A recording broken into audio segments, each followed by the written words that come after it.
जय श्री कृष्ण विद्यार्थियों, हूँ छू हार्दिक त्रिवेदी। आपणे आज गणित विषय में चैप्टर 1 धोरण 9 गणित विषय में चैप्टर 1 संख्या पद्धति नो अभ्यास करवानो छे। आपणा चैप्टरनुं नाम छे संख्या पद्धति। एमां पहेलो शब्द छे संख्या અને બીજો શબ્દ છે પદ્ધતિ। સંખ્યાઓ એટલે શું, તો એની ચર્ચા આપણે આગળના ધોરણોમાં કરીને આવ્યા છે। તમને ખ્યાલ હોય તો ઉદાહરણ તરીકે સંખ્યા પદ્ધતિમાં આપણે વાત કરીએ તો તમે પૂર્ણાંક સંખ્યાઓ શીખીને આવ્યા, અપૂર્ણાંક સંખ્યાઓ શીખીને આવ્યા, પ્રાકૃતિક સંખ્યાઓ શીખીને આવ્યા, બરાબર છે। એની જ વાત હવે આપણે અહીંયા કરવાની છે ફરીથી, પણ થોડુંક એના કરતાં ડિટેલમાં। संख्या पद्धति में अपने संख्याओं है सौथी पहली बात करिए तो अपने बात करीशू प्राकृतिक संख्याओं। सौथी पहला बात करिए अपने प्राकृतिक संख्याओं। प्राकृतिक संख्याओं कई कई तो कि 1, 2, 3 डैश डैश डैश आ बधी संख्याओं प्राकृतिक संख्याओं कहवाय ने प्राकृतिक संख्याओं कहे छे, बराबर छे। अने आ संख्यानो जे जत्थो समूह थयो, आ संख्यानो जे जत्थो थाय अथवा समूह थाय एने दर्शाववा माटे छगड़िया कौंसनो उपयोग थाय, बराबर छे। अने एने संकेतमां एन वडे दर्शावाय। केम एन वापर्यो एनी वात करीए तो के प्राकृतिक संख्याओ नाम छे, बराबर है। એટલે પ્રાકૃતિક સંખ્યાઓને ઇંગ્લિશમાં કહેવાય છે નેચરલ નંબર।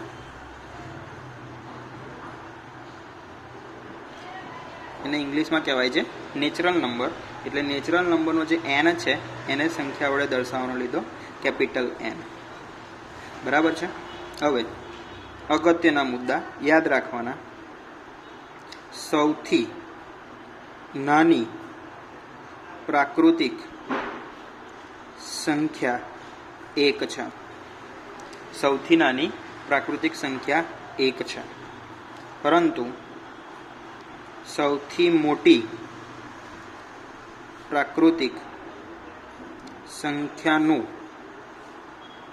અસ્તિત્વ નથી। યાદ રાખજો, ફરી રિપીટ કરે છે। સૌથી નાની પ્રાકૃતિક સંખ્યા 1 છે, કારણ કે ગણની શરૂઆત 1 થી થાય છે, સૌથી નાની। परंतु अनंत तरफ आगळ वधीए तो अनंत छेल्ली संख्या कई हशे आपणाने ख्याल नथी, એટલે સૌથી મોટી પ્રાકૃતિક સંખ્યાનું અસ્તિત્વ નથી। યાદ રાખજો, ક્લિયર, બરાબર છે। હવે આગળની સંખ્યાનો પ્રકારની વાત કરીએ તો આગળ છે પૂર્ણ સંખ્યાઓ। પૂર્ણ સંખ્યાઓ જેને ઇંગ્લિશમાં કહેવાશે whole numbers, WHOLE whole numbers, बराबर है। तो अपूर्ण संख्याओं कई तो के जे प्राकृतिक संख्याओं थी 1, 2, 3, 4 डैश डैश डैश आ प्राकृतिक संख्या में एक नी आगळ जो जीरो नो समावेश करी लेवामां आवे, बराबर है। प्राकृतिक संख्या नी अंदर जीरो नो समावेश करवाथी आपणाने पूर्ण संख्याओं मळे छे। तो लखाशे शुं, प्राकृतिक संख्या में 0 कौंसमां लखीए 0 नो समावेश करवाथी पूर्ण संख्या मळे छे।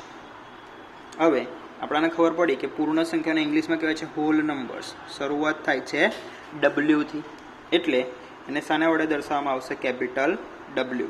અને એનો જે જથ્થો તૈયાર થયો એ જથ્થો 0, 1, 2, 3 સમૂહ તૈયાર થયો એને સંકેતમાં W = કૌંસમાં છગડીયો કૌંસ।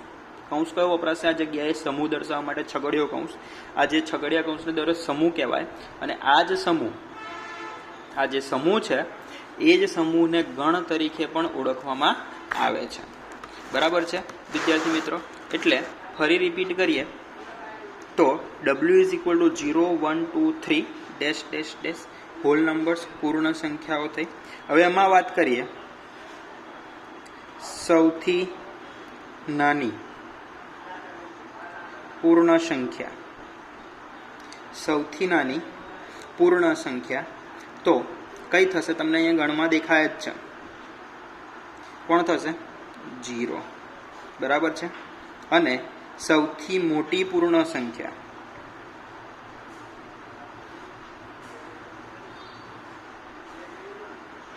કઈ થશે? સૌથી મોટી પૂર્ણ સંખ્યા તો અનંત છે, એટલે ત્યાં આગળ શું આવશે? અસ્તિત્વ નથી. બરાબર છે. એટલે આ બે સંખ્યાઓની આજે આપણે અત્યારે વાત કરી. સૌથી પહેલા વાત કરી પ્રાકૃતિક સંખ્યાની, પછી વાત કરી પૂર્ણ સંખ્યાની. પ્રાકૃતિક સંખ્યાઓમાં કોનો સમાવેશ થાય? તો કે 1 2 3 ડેશ ડેશ ડેશ અનંત, એને કેપિટલ એન વડે દર્શાવાય. કેમ? તો કે એને ઇંગ્લિશમાં નેચરલ નંબર તરીકે ઓળખાય છે. પછી આપણે વાત કરીએ પૂર્ણ સંખ્યાઓ, તો પૂર્ણ સંખ્યાઓનો હોલ નંબર્સ કહેવાય ઇંગ્લિશમાં. એટલા માટે આપણે જો પૂર્ણ સંખ્યાઓ કોને કહેતો કે જે પ્રાકૃતિક સંખ્યાઓ હતી એમાં 0નો સમાવેશ કરો એટલે કે શું થશે? 0 1 2 3 4 5 ડેશ ડેશ ડેશ. તો આ બધી સંખ્યાઓ એ કેવી થશે? પૂર્ણ સંખ્યાઓ. બરાબર છે. સૌથી નાની પ્રાકૃતિક સંખ્યા 1, સૌથી મોટી પ્રાકૃતિક સંખ્યાનું અસ્તિત્વ નથી. એવી રીતે સૌથી નાની પ્રાકૃતિક સંખ્યા 0, સૌથી મોટી પૂર્ણ સંખ્યાનું અસ્તિત્વ નથી. બરાબર છે. હવે આપણે આગળ વાત કરીએ. ત્રીજો પ્રકાર છે પૂર્ણાંક સંખ્યાઓ. ત્રીજો પ્રકાર છે પૂર્ણાંક સંખ્યાઓ.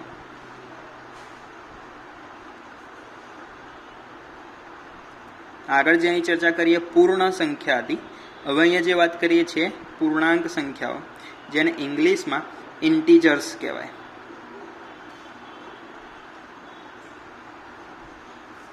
ઇન્ટીજર્સ કહેવાય છે. બરાબર છે. તો એ કેવી રીતે બને? તો જે પૂર્ણાંક સંખ્યાઓ હતી, પૂર્ણ સંખ્યાઓ હતી, એ પૂર્ણ સંખ્યાઓમાં પ્રાકૃતિક સંખ્યાઓની વિરોધી ઉમેરો. ઉદાહરણ તરીકે 0 1 2 3 4 ડેશ ડેશ ડેશ. આ 1 થી 4 સુધીની વાત કરીએ તો એ કઈ સંખ્યાઓ હતી? બધી પ્રાકૃતિક. આ 1 થી 4 પ્રાકૃતિક સંખ્યા હતી. એની આગળ 0 છે તો પૂર્ણ સંખ્યા થઈ. પણ જે આ પ્રાકૃતિક સંખ્યાઓની વિરોધી ઉમેરો, વિરોધી એટલે -1, 1નો વિરોધી -1, 2નો વિરોધી -2, 3નો વિરોધી -3. તો આ બધી સંખ્યાઓ એ પૂર્ણાંક સંખ્યાઓ થઈ. ટૂંકમાં કહીએ તો ઋણ પૂર્ણાંકો, ધન પૂર્ણાંકો અને 0 આ બધી પૂર્ણાંક સંખ્યાઓ કહેવાય. ક્લિયર? અને પૂર્ણાંક સંખ્યાને ઝેડ વડે દર્શાવાય. પૂર્ણાંક સંખ્યાને શાના વડે દર્શાવવામાં આવે છે? ઝેડ વડે. અને એના જથ્થાની વાત કરીએ તો આ બાજુ પણ અનંત સુધી ચાલશે. -3 -2 -1 0 1 2 3 ડેશ ડેશ ડેશ. બંને બાજુ અનંત સુધી ચાલે છે. બરાબર છે. ક્લિયર? હવે આ ઝેડ સંકેત કેમ વપરાયો? બરાબર, ઝેડ સંકેત કેમ વપરાયો? તો એ જે ઝેડ છે એ જર્મન ભાષા, જર્મન લેંગ્વેજ છે, એમાં ZAHLEN પરથી આવેલો છે,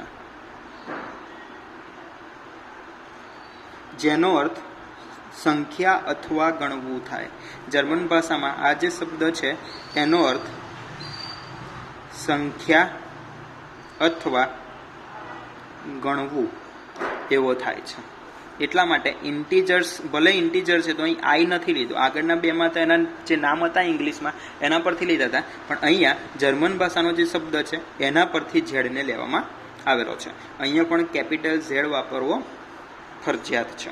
હવે જે પૂર્ણાંક સંખ્યાઓ છે એમાં સૌથી નાની અને સૌથી મોટી પૂર્ણાંક સંખ્યાઓની વાત કરીએ તો જુઓ, આ બાજુ ચાલ્યા કરે છે, પેલી બાજુ પણ ચાલ્યા કરે છે. બરાબર? એટલે કે સૌથી મોટી અને સૌથી નાની પૂર્ણાંક સંખ્યાનું અસ્તિત્વ નથી. સૌથી મોટી અને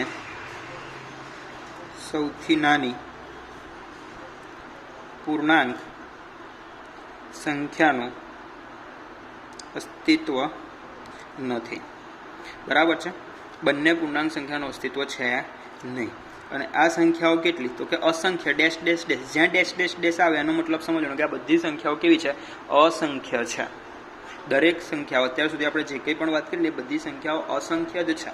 બરાબર. પ્રાકૃતિક સંખ્યાઓ, પૂર્ણ સંખ્યાઓ અને પૂર્ણાંક સંખ્યાઓ, આ બધી જ સંખ્યાઓ અસંખ્ય સંખ્યાઓ છે. બરાબર છે. એક નિશ્ચિત છે નહીં. હવે આગળ વાત કરીએ આપણે તો ચોથું આવે છે સમમેય સંખ્યાઓ.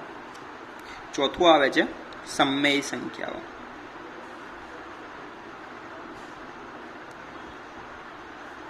સમમેય સંખ્યાઓ. હવે તમે ઓલરેડી 8મા ધોરણમાં ભણીને આવ્યા કે સમમેય સંખ્યાઓ કોને કહેવાની. બરાબર છે. 8મા ધોરણમાં તમે ભણીને આવ્યા કે સમમેય સંખ્યાઓ કોને કહેવાય. બરાબર. તમે શીખ્યા છે કે જે સંખ્યાને p/q સ્વરૂપે દર્શાવી શકાય તેવી સંખ્યાઓને સમમેય સંખ્યાઓ કહેવાય. શું થાય? જે સંખ્યાને p/q સ્વરૂપે દર્શાવી શકાય તેને સમમેય સંખ્યાઓ કહેવાય. સમમેય સંખ્યાઓને ઇંગ્લિશમાં રેશનલ નંબર કહેવાય. Rational numbers. બરાબર. હવે આપણે વાત કરીએ વ્યાખ્યાની. હવે તમારે ધોરણ 9 પ્રમાણે થોડી વ્યાખ્યા બદલાશે. ગાણિતિક ભાષામાં વ્યાખ્યા લખવી પડશે. બરાબર છે. તો શું થશે? જો p અને q પૂર્ણાંક હોય, p અને q પૂર્ણાંક હોય અને q શૂન્યેતર. શૂન્યેતર શબ્દ આવ્યો. શૂન્યેતર એટલે શૂન્ય સિવાયની. શૂન્યેતરનો અર્થ શું થશે? શૂન્ય સિવાયની. શૂન્યેતર હોય તથા સંખ્યા r ને p/q સ્વરૂપમાં લખી શકાય તો r ને સમમેય સંખ્યા કહે છે. તમે 9મા ધોરણમાં શીખીને આવ્યા અને છેલ્લો મુદ્દો શીખીને આવ્યા, ખાલી આ એકલો જ. p/q સ્વરૂપમાં લખી શકાય તો એ સમમેય સંખ્યા કહેવાય. પણ હવે આપણે એક નવી શરત ઉમેરાય કે q એ કેવો છે? શૂન્યેતર. શૂન્યેતર મતલબ શૂન્ય સિવાયનો હોવો જોઈએ. એટલે એને સંકેતમાં લખીએ તો r જે સંખ્યા છે એને કયા સ્વરૂપમાં લખી શકાય? p/q. અને એમાં કીધું કે q એ શૂન્યેતર, શૂન્ય સિવાયની, એટલે q is not equal to 0. જો આ સ્વરૂપે લખી શકાય તો r એ સમમેય સંખ્યા છે. ક્લિયર? બરાબર છે. સમમેય સંખ્યાનો દર્શાવવા માટે સમમેય સંખ્યાના ગણને, બરાબર, સંખ્યાના ગણને, કઈ સંખ્યા? તો કે સમમેય સંખ્યાના ગણને દર્શાવવા માટે કેપિટલ Q નો ઉપયોગ થાય. કોનો ઉપયોગ થાય છે? Capital Q. બરાબર છે. હવે કેપિટલ Q વડે સમમેય સંખ્યાઓ દર્શાવો. કઈ સંખ્યાઓ? તો આપણે હમણાં જ ચર્ચા કરી ગયા કે જે p/q સ્વરૂપમાં દર્શાવી શકાય તેવી સંખ્યાઓ. બરાબર છે. હવે આપણે વાત કરીએ કે Q કેમ વાપર્યો. અહીંયા તો શરૂઆત શાંતિ થાય છે r થી, તો r વપરાવો જોઈએ. તો અત્યારે આપણે જે રીતે ચર્ચા કરી એ જ પ્રમાણે આગળ વધવાનું છે. બરાબર. Rational number. બરાબર. આપણું નામ શું હતું? Rational number. ઇંગ્લિશમાં શું કહેવાય છે? Rational number. બરાબર. રેશનલ નંબર એ ક્યાંથી આવ્યો? તો કે રેશિયો, RSTIO, રેશિયો પરથી આવ્યો. બરાબર. અને અંગ્રેજીમાં એનો અર્થ, અંગ્રેજીમાં રેશિયાનો સંકેત, અંગ્રેજી શબ્દ જે છે રેશનલ એ રેશિયો પરથી આવ્યો અને રેશિયોનો સંકેત શું છે? કેપિટલ Q છે. બરાબર. એ અંગ્રેજી શબ્દ QUOTTENT, ક્વેટન્ટ, QUOTTENT, ક્વેટન્ટ પરથી આવ્યો. એટલા માટે ત્યાં આપણે સંકેત કયો વાપર્યો છે? કેપિટલ Q વાપર્યો છે. હવે આપણે જે સમમેય સંખ્યાની વાત કરીએ છીએ, આપણે જે સમમેય સંખ્યાની વાત કરીએ છીએ એમાં વાત કરીએ તો સમમેય સંખ્યાના અસ્તિત્વની વાત કરીએ તો કે સૌથી મોટી અને સૌથી નાની, સૌથી મોટી અને સૌથી નાની સમમેય સંખ્યાના અસ્તિત્વ નથી. સમમેય સંખ્યાઓ અસંખ્ય છે. સમમેય સંખ્યાઓ કેવી છે?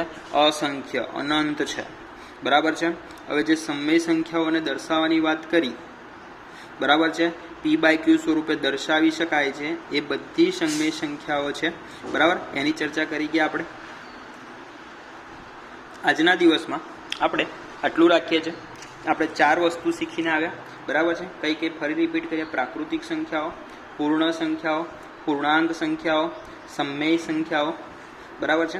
આ 4 સંખ્યાઓ વિશે શીખ્યા. એમાં ફરીથી ચર્ચા કરીએ તો પ્રાકૃતિક સંખ્યાઓ જે છે, ફરીથી ચર્ચા કરીએ, જે પ્રાકૃતિક સંખ્યાઓ છે, બરાબર છે, તો 1 2 3 ડેશ ડેશ ડેશ અનંત સુધી, બરાબર, કેપિટલ n વડે દર્શાવાય. સૌથી નાની પ્રાકૃતિક સંખ્યા 1, સૌથી મોટી પ્રાકૃતિક સંખ્યાનું અસ્તિત્વ નથી. એવી રીતે પૂર્ણ સંખ્યાઓની વાત કરીએ તો 0નો સમાવેશ પ્રાકૃતિક સંખ્યાઓમાં કરો એટલે 0 1 2 3 ડેશ ડેશ ડેશ થશે. બરાબર છે. પ્રાકૃતિક સંખ્યામાં શૂન્યનો સમાવેશ થઈ જાય છે એટલે પૂર્ણ સંખ્યાઓ બને. સૌથી નાની પૂર્ણ સંખ્યા 0, સૌથી મોટી પૂર્ણ સંખ્યાનું અસ્તિત્વ છે નહીં. બરાબર. એના પછી આપણે વાત કરી પૂર્ણાંક સંખ્યાઓની. તો પૂર્ણાંક સંખ્યાઓમાં ટૂંકમાં કહીએ તો ઋણ પૂર્ણાંકો, ધન પૂર્ણાંકો અને શૂન્ય, આ ત્રણેયનો સમાવેશ થાય એટલે પૂર્ણાંક સંખ્યા બને, જેના ગણને આપણે ઝેડ વડે દર્શાવીએ છીએ. સૌથી મોટી અને સૌથી નાની પૂર્ણાંક સંખ્યાનું અસ્તિત્વ નથી. ત્યાર પછી આપણે વાત કરી સમમેય સંખ્યાની. તો સમમેય સંખ્યાને આપણે એવું યાદ રાખીશું કે p/q સ્વરૂપે દર્શાવી શકાય અને q એ શૂન્યેતર હોય, શૂન્ય સિવાયની સંખ્યા, એટલે કૌંસમાં લખી દીધું કે q is not equal to 0. તો r એ જે છે સંખ્યા છે એ સમમેય સંખ્યા તરીકે દર્શાવાય અને એના ગણને દર્શાવવા માટે કેપિટલ q નો ઉપયોગ થાય છે. સૌથી મોટી અને સૌથી નાની સમમેય સંખ્યાનું અસ્તિત્વ છે જ નહીં અને સમમેય સંખ્યાઓ અસંખ્ય છે. Thank you.